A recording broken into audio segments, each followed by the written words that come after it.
Okay, so I'll start the lesson now. We are going to talk about each of the word one by one, and not only the meaning is going to be focused, but we will also talk about the pronunciation, how they should sound. And other than that, I would also like to talk about, you all know I always talk about the grammatical function of the word, which I forgot to explain earlier. Another kind of a reminder to you guys for our previous lessons. If you remember, we used to talk about grammatical function of words quite often, and it is basically the role that a word plays into a sentence. So I will also talk about that. And as far as application is concerned, I am going to leave it for my upcoming lessons. Somehow we are going to incorporate this vocab. You know that we do it quite often. So mudslide is the word which I found in the very first few lines of that text. It is basically a mass of soil which comes down from the rocks and the mountains as a result of heavy rains, mudslides. And you would usually hear this word in news for the areas which are usually high in altitude. That's where it happens, and it is thought to be a minor, you can say, catastrophe as well. And its grammatical function is, it's a noun. Okay, and the next word is evacuated. I have written it as it is from the text because it's used exactly in this way over there. The D usually suggests two things about the word: either it is a verb or it's an adjective. So here it is, I mean, in the text it was used as a verb. Evacuate is is an act of removing something from somewhere. Usually it is used for the people who are in an area which is struck by some, you know, calamity or something. Rain drench. Rain drench is a phrase actually which is used for a region in the text, if you remember. So it is about a place which is usually soaked or wet, you can say, where there are it's usually rain a big part of the year. So drench is basically wet. Okay, massive is the next word, and this is a phrase, so I'm not going to tell you the grammatical function of rain drench, because phrases are always the combination of words and each word contribute to its meaning. Massive is actually an adjective, and it means huge, bulky, you know, big in size, and it's an adjective. Sweeping away, another phrasal verb, and sweeping away is used in the text, and contextually it means it has removed all the homes and the cars from the area where that rain has struck.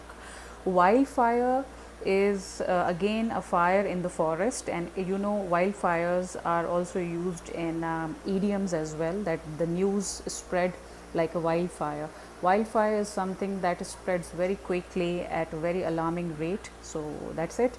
Wildfire is again a combination of words, but together they act like a noun. Wildfires. Prompted is used as a verb over there. It means that something that causes an action to happen.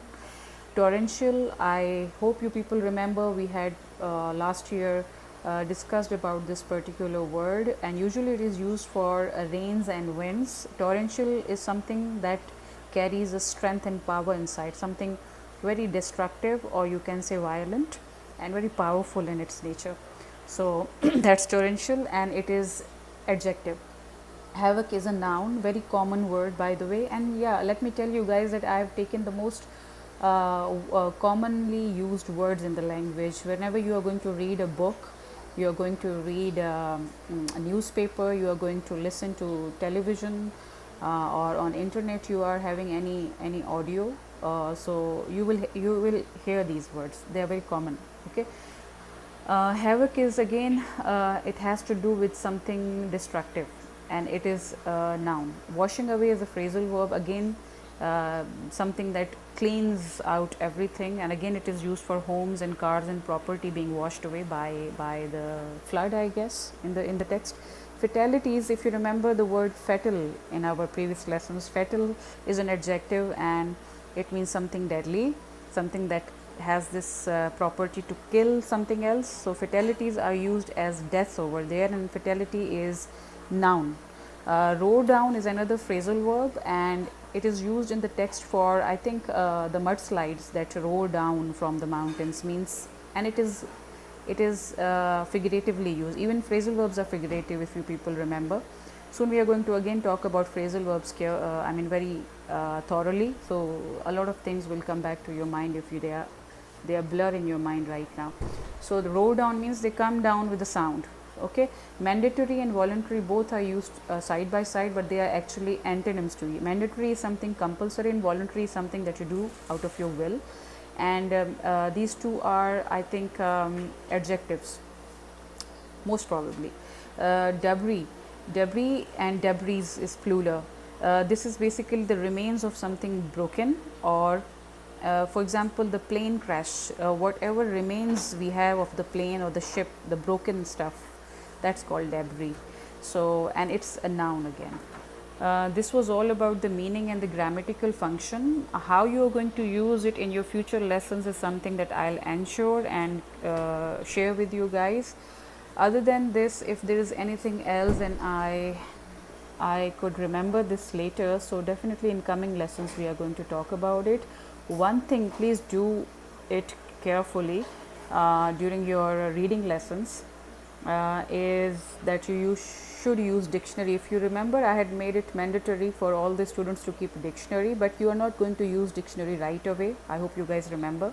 First, you are going to rely on the context, take help from the context, immediate and the remote one, extended one, and then if you still think you are clueless about the word or a phrase, so you can seek help from all the sources, including dictionary. But dictionary should be the part and parcel of your reading lessons. So this was it. I hope it made somewhat sense, and those who are still not done with the Google class assignment, please go and do it. Thank you.